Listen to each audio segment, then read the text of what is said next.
ঠিক ঘরগুলোতে বাচ্চাদেরকে, সন্তানদেরকে সবার মুখে জিকিরের আওয়াজ চলবে ঘরে। বাচ্চারা, পরিবার, বউ, স্বামী, বাবা মা সবার কথা, সবার মুখে তাসবিহ।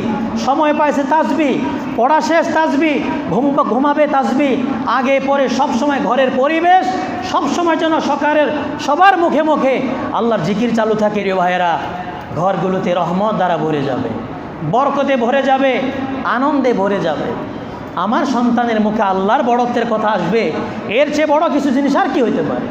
আমার সন্তান ছোট, আমার সন্তান অনেক বয়স্ক হয়ে গেছে, মুখে আল্লাহর বড়ত্বের কথা আসে না, ভাই দুর্ভাগ্য এটা।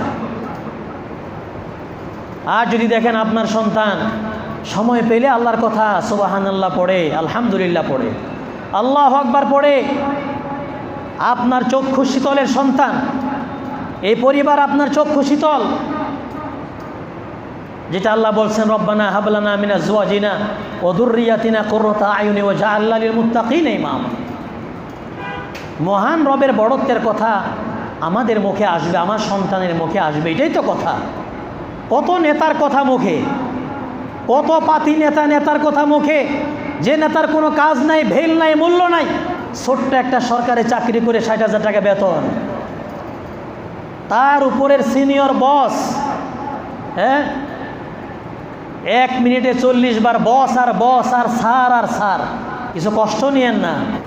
1 মিনিটে একজন ব্যক্তি তার বস আর স্যারকে যদি 40 বার স্যার বলে, সারাদিন মিলেও যে 40 বার আল্লাহর নামটা মুখে নেয় না।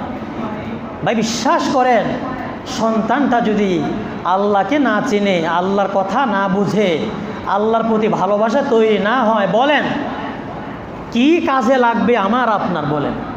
বলেন কি কাজে লাগবে?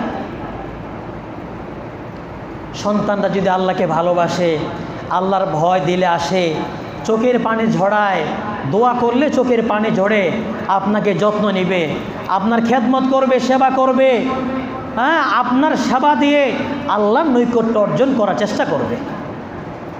আর যদি আল্লাহর কথা মুখে আসে না, ভালোই লাগে না, কোরআনটাই পছন্দ হয় না, নামাজটাই ভালো লাগে না, এই পর্যায়ের হয় ভাইয়েরা, এই অল্প কয়টা সংসার দুনিয়ার জীবনের এই পরিবার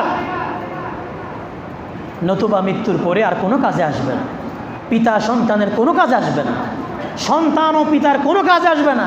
তবে যে সন্তান মুত্তাকি ছিল, দিনদার হয়ে গেছে, এই সন্তানটা কাজে লাগে। কত বড় সৌভাগ্য ওই পরিবার, ওই সন্তান, ওই ছেলে মেয়ে, আরশের চতুর্পাশে ফেরেশতারা থাকে। কোরআনুল কারীম আল্লাহ বলছেন, ওই ফেরেশতারা দোয়া করে, রব্বানা ওয়াসি'তা কুল্লা শাইইন রাহমাতাও ওয়া ইলমা। হে মহান রব, ফেরেশতারা দোয়া করে কাদের জন্য? যে মানুষগুলা তাকওয়া চর্চা করে, আল্লাহর হাম প্রশংসা করে, ইমানের পথে চলে, 5 ওয়াক্ত নামাজ পড়ে, আল্লাহর পথে চলে, এই ব্যক্তি শুধু না, ওই ব্যক্তির পরিবার, বাবা মা, সন্তান, দাদা দাদির জন্য ফেরেশতারা দোয়া করতে থাকে। কি বলে? রব্বানা ওয়াসি'তা কুল্লা শাইইন রাহমা।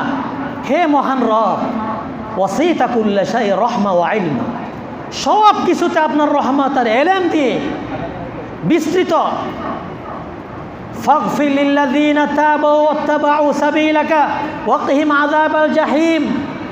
হে আল্লাহ, যারা আপনার পথে ফিরে আসছে, তওবা করছে, আপনার পথে চলে, ওয়াত্তাবাউ সাবিলাকা, তাদেরকে আপনি ক্ষমা করে দেন। আপনার জন্য পৃথিবীর কোনো মানুষ দোয়া করুক না করুক, আপনার জন্য দোয়া করতেছে কে? কথা বলেন, কে দোয়া করে?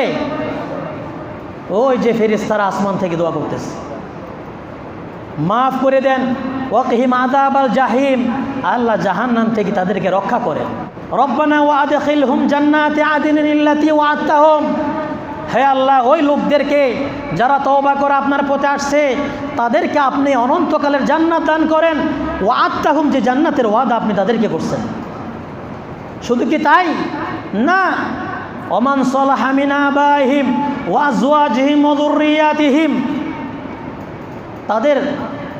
তাদের বাপ দাদারা, তাদের স্ত্রী, তাদের সন্তান, যারাই সৎ পথে চলে, তাকওয়ার পথে চলে, সংশোধন হয়ে গেছে, তাদেরকেও আপনি জান্নাত দান করেন, তাদেরকেও মাফ করে দেন।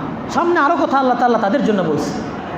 সুতরাং একজন মুমিন যে সব সময় আল্লাহকে লালন করে, তার কোনো ক্ষতি নাই, তার কোনো লস নাই, সে সব সময় কল্যাণের পথে আছে।